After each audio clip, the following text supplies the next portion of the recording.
અમદાવાદમાં 12 જુલાઈના રોજ એર ઇન્ડિયાના પ્લેન ક્રેશનો પ્રાથમિક તપાસ અહેવાલ સામે આવ્યો છે, જેમાં અનેકો ખુલાસા થયા છે. શું ખુલાસા થયા તેની વિગતે વાત આ અહેવાલમાં. અમદાવાદ પ્લેન દુર્ઘટનાનો 15 પાનાનો અહેવાલ એરક્રાફ્ટ એક્સિડન્ટ ઇન્વેસ્ટિગેશન બ્યુરો દ્વારા આજરોજ જાહેર કરવામાં આવ્યો છે. એર ઇન્ડિયાના પ્લેન ક્રેશ દુર્ઘટનામાં ખુલાસો થયો છે કે ટેકઓફ પછી થોડીક સેકન્ડોમાં એન્જિનની ફ્યુલ સ્વિચ રનથી કટ ઓફ મોડમાં ગઈ હતી. એએઆઈબીના તપાસ રિપોર્ટમાં કોકપીટમાં પાયલટ્સ વચ્ચે થયેલી વાતચીતની માહિતી પણ પ્રકાશમાં આવી છે. કોકપીટ વોઇસ રેકોર્ડર એટલે કે સીવીઆર મુજબ એક પાયલટે બીજા પાયલટને પૂછ્યું કે તમે એન્જિન કેમ બંધ કર્યું. આ પ્રશ્નના જવાબમાં બીજા પાયલટે કહ્યું કે મેં કંઈ નથી કર્યું.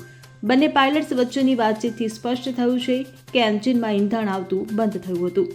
હાલ 12 જૂન 2025ના રોજ થયેલા બોઈંગ ડ્રીમલાઇનર 787-8 અકસ્માતમાં કટઓફનો મામલો મહત્વપૂર્ણ માનવામાં આવી રહ્યો છે. આ ખુલાસો દર્શાવે છે કે પાયલોટે પરિસ્થિતિને સંભાળવાનો પ્રયાસ કર્યો હતો. આ પ્લેનના કેપ્ટન સુમિત સબરવાલને 8,200 કલાક ઉડવાનો અનુભવ હતો. તેમની સાથે ફર્સ્ટ ઓફિસર ક્લાઇવ કુંદર પણ હતા, જેમને 1,100 કલાક ઉડાનનો અનુભવ હતો. રિપોર્ટમાં કહેવામાં આવ્યું છે કે બંને પાયલોટ તબીબી રીતે ફિટ અને પૂરતા અનુભવી હતા. ઉલ્લેખનીય છે કે વિમાન ટેકઓફ થયાની થોડીક સેકન્ડ પછી ઈએએફઆર રેકોર્ડિંગ બંધ થયા પછી તરત જ એક પાયલોટે મેડે એલર્ટ મોકલ્યું.